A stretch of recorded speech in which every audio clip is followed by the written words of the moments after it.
In this time of quarantine, the challenge is to stay healthy. Among those recommendations to stay healthy, apart from constant hand washing, healthy food, physical distancing, and rest, exercise can be the most neglected part. In these extraordinary times, having cardiovascular fitness that you can rely on at a moment's notice is vital. It's important to be fit and strong for yourself and your family. And also, being stuck in our homes cause us all to be sedentary, and issues related to sedentary living is starting to creep up on us. So, this video is for those of us who want to start exercising but have no idea where to begin. So here's me doing my part in standing strong together while we're apart. Exercise begins with posture, and from posture, alignment. Alignment is everything in exercise. Correct posture and alignment means we are hitting the intended muscles properly. Wrong alignment could mean possible musculoskeletal injury. So don't just move, move properly. In practical application, alignment simply means alignment of your spine. So to check your alignment, stand up straight. Let your shoulders just hang and check if your head, your chest, and your hips are in one line. And then from head, chest, hips, all the way down to your feet. They should be in one line. If you puff your chest out and your neck hangs back, that's not being aligned. If you lean forward, that's also not being aligned. In addition, imagine that there's an invisible string being pulled from the top of your head so that your head isn't tilted too far back or too far forward. Too far back, and you tense the muscles at the back of your head. Too far forward, and you pinch your windpipe, obstructing your breathing. So again, head, chest, hips, feet, all in one line. Here it is from the front and from the sides.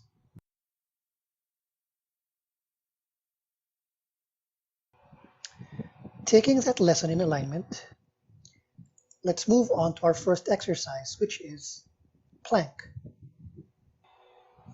To easily get into the plank, you begin by going on a position called all fours or tabletop. From here, place your palms on the mat and make sure that your shoulders are over your palms. Once you've got that secure, gently straighten out your legs like so. If you will notice, the alignment in plank is just the same as the alignment I showed you while standing. Head, shoulders, hips, and feet all in one line. Just staying in this position for about 30 seconds is already considered the beginnings of a good core or abs exercise. If you can hold it out for 1 minute, so much the better. Some pointers in holding the plank include: don't poke out your butt like this, or don't sag like this. The power of the exercise comes from keeping your entire body straight, like a plank, like a board, thus the name. This position we're in right now is called a high plank. If I lower it like this, it's called a low plank. Or to others, they call this the Sphinx pose. which will be more clearly seen if you do this, hands apart, just like a sphinx. Transitioning from high to low plank, like this, going up, going down, up, down, and up, is a good way to get stronger to be able to do a push-up if you cannot do it already.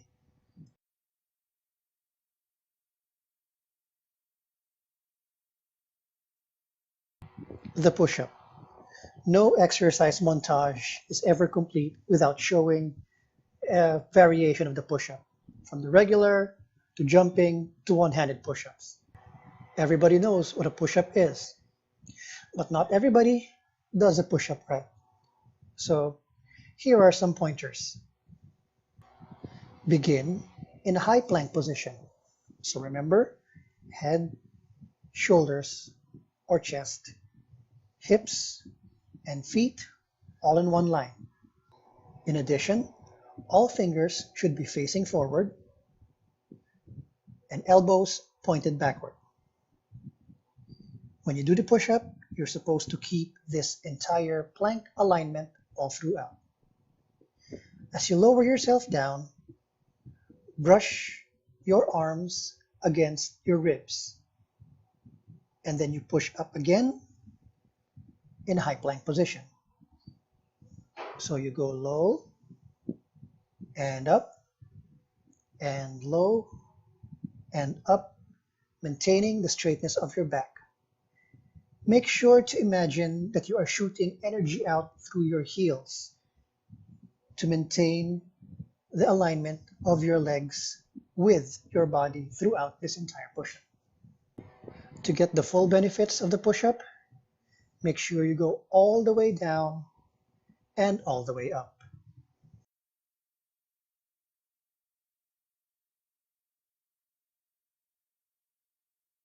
Just in case you're not quite there yet, you're not strong enough to do a regular push-up, you can do the exercise shown earlier in the plank. High plank, low plank, high plank, low plank.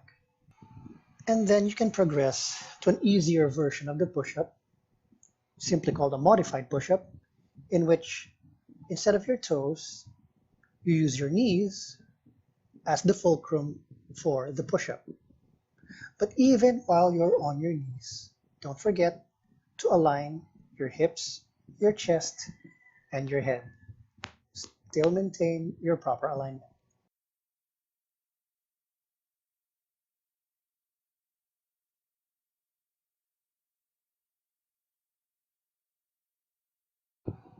Now, while we're on the floor, there's another exercise you can do beginning from the high plank position. It's called either mountain climbers or floor sprints. You begin with getting yourself into a high plank position, and then from there, you hop and insert one foot between both hands, and then hop and exchange with the other, and again, and again, and again, until you can do this faster with a sort of rhythm. It's kind of like the stair climber workout machine in the gym, but on the floor. You can choose to do it in a slow, even pace. 1, 2, 3, 4, 5, 6, 7, 8. Or you can choose to do it faster. 1, 2, 3, 4, 5, 6, 7, 8, 8, 7, 6, 5, 4, 3, 2.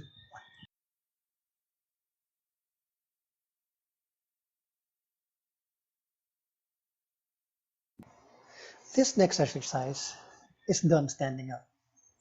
So while you're standing up, remember your alignment.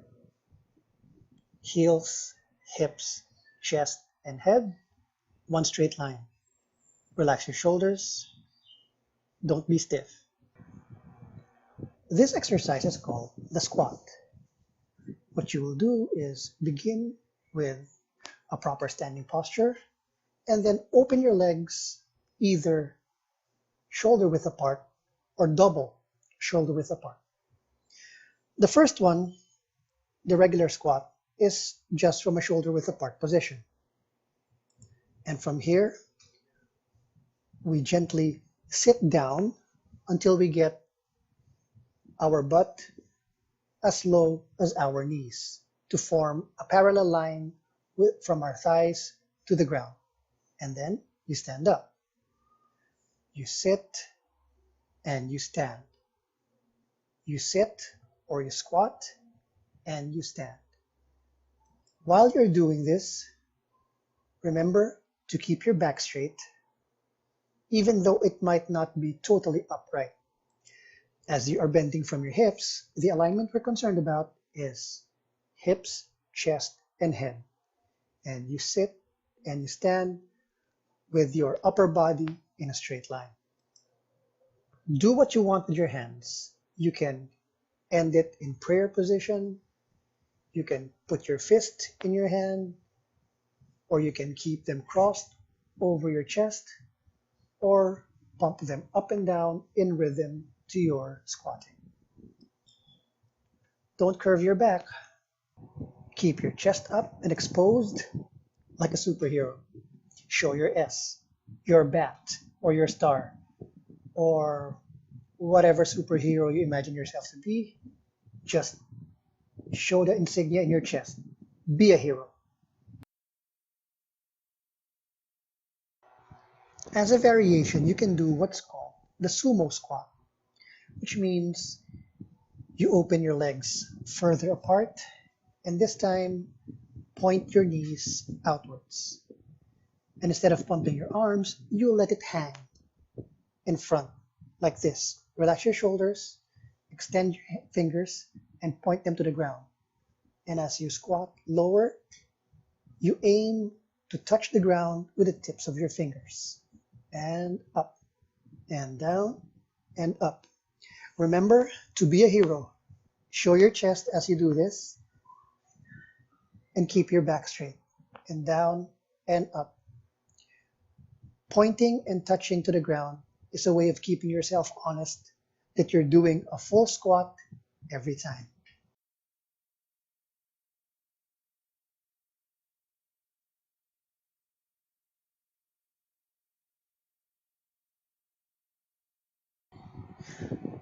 Now for the next exercise, squat, jump. As the name implies, you begin by going to squat, and then you go lower. And when you get to the bottom, instead of just standing up, you jump up. To help in the coordination of this exercise, begin by putting your hands in front as you squat. And then as you get lower, bring them behind you. And when you jump, point them up to the sky and then land softly on your feet. And repeat. Go down, hands behind, and jump. Land softly, go down, hands behind, and jump.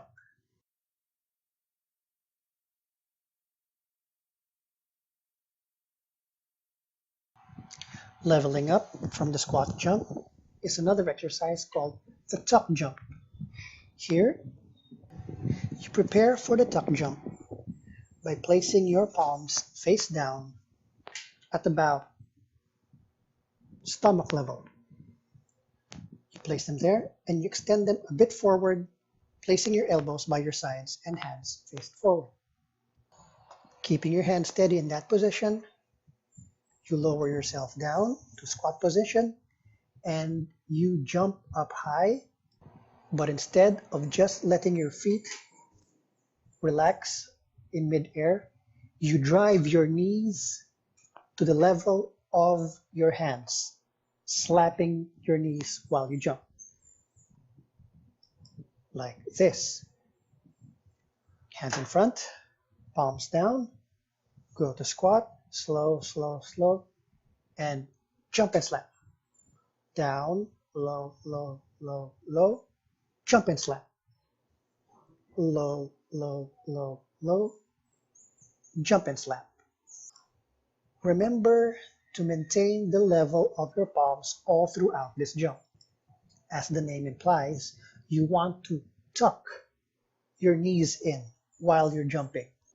You bring them high towards your chest until they slap your hands.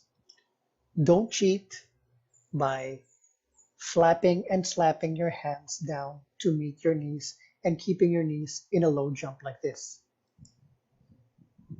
When you tuck jump, your knees should go beyond the level of your waist, turning yourself into a ball momentarily.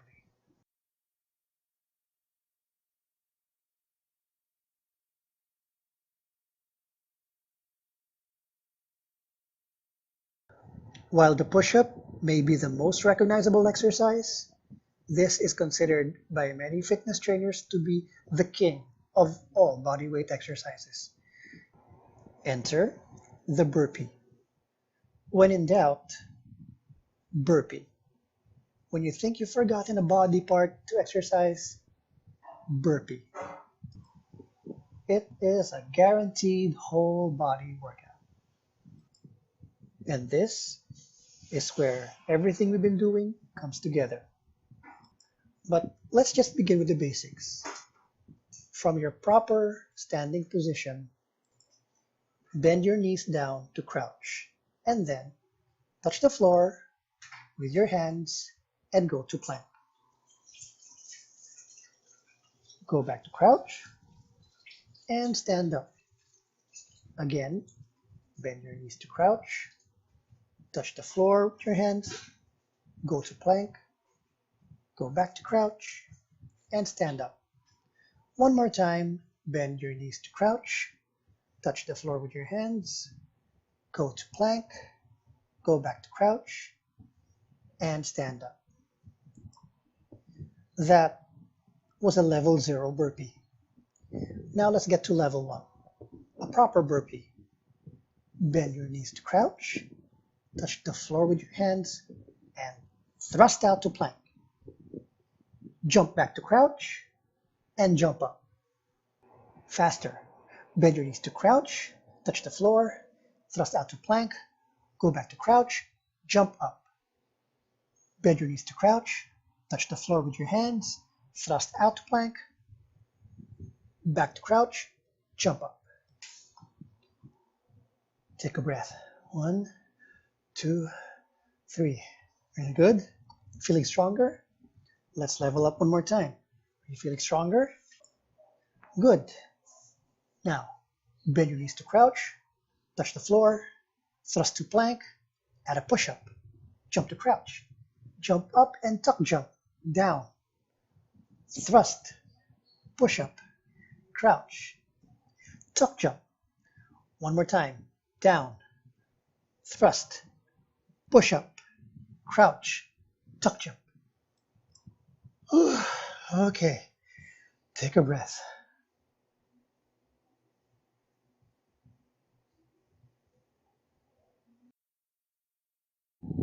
And finally, the lunge.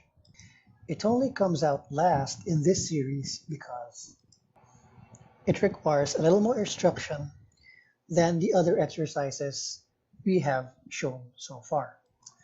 So for this, I begin at the far point of the mat and stand up straight as we've shown you before in the beginning.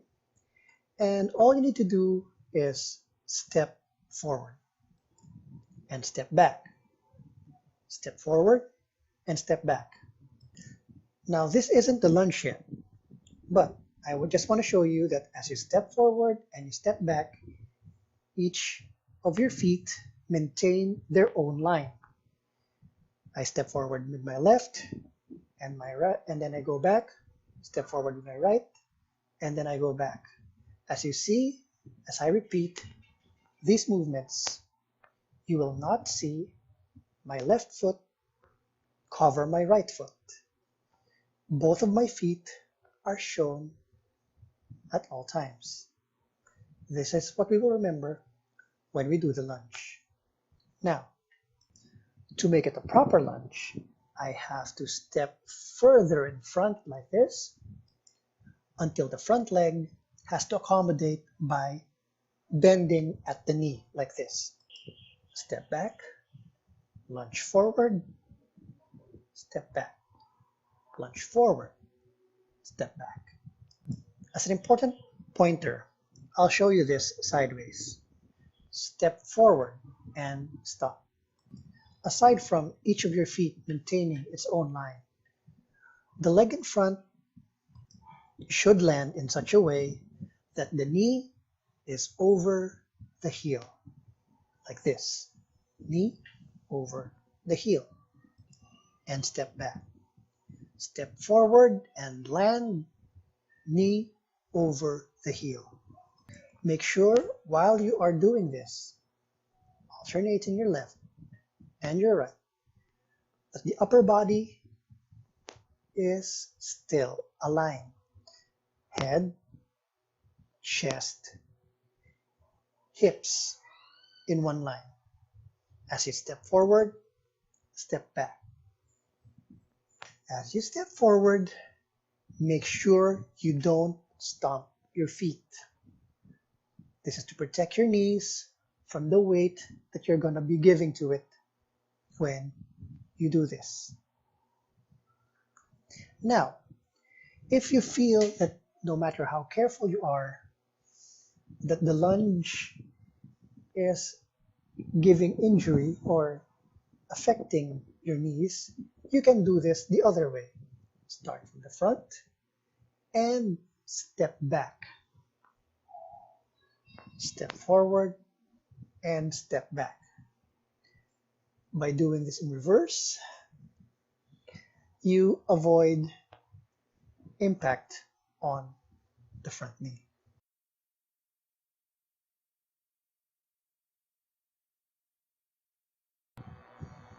And finally, another exercise montage favorite, the crunch. You will be excused for doing the crunch wrong because we've got Rocky to blame for that. The sit-up, which is the most popular version of the crunch, is now regarded by many trainers as an obsolete exercise. And this is how that goes. It comes from, lying on the floor, raising your knees, feet flat on the floor, and then throwing yourself forward, knees to your chest, and then slamming back. Throw yourself forward, knees to your chest, slamming back. And if you're having a hard time, you raise your butt, you slam that on the floor to throw yourself forward, knees to your chest, and slamming back. This, ladies and gentlemen, is not the way to do a crunch. Past a certain point, past a certain angle, this exercise no longer trains what you think it's training, which is your abs. When you throw yourself forward like that, when you get past 45 degrees, that's no longer muscle doing the work, but just the momentum of you throwing yourself forward. And when you lift your hips like that to slam yourself on the ground to throw yourself forward, you are definitely not using your abs there, and you will just end up hurting different parts of your anatomy. So let's do this right, shall we? First, begin with lying down on the floor. Bring your knees up and place the soles of your feet flat on the floor. To avoid the temptation of throwing yourself forward and avoiding strain on the neck, don't put your hands behind your head.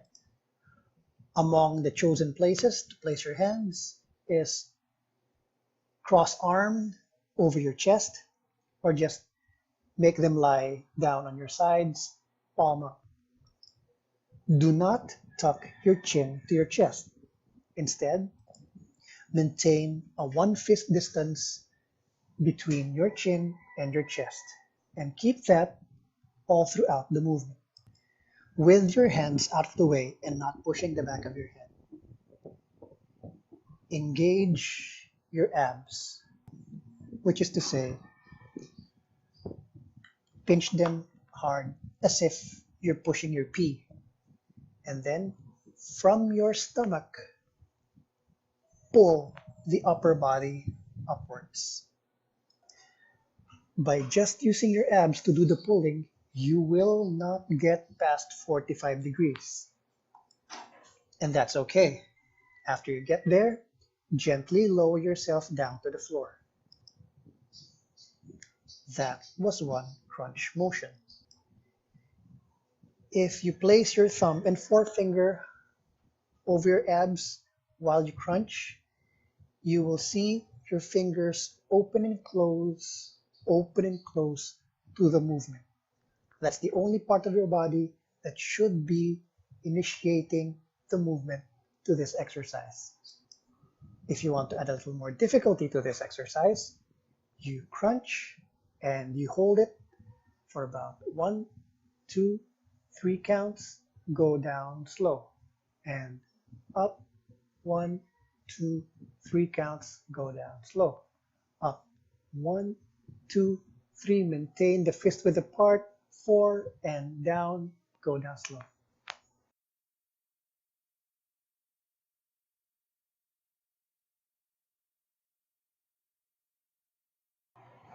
And there you have it.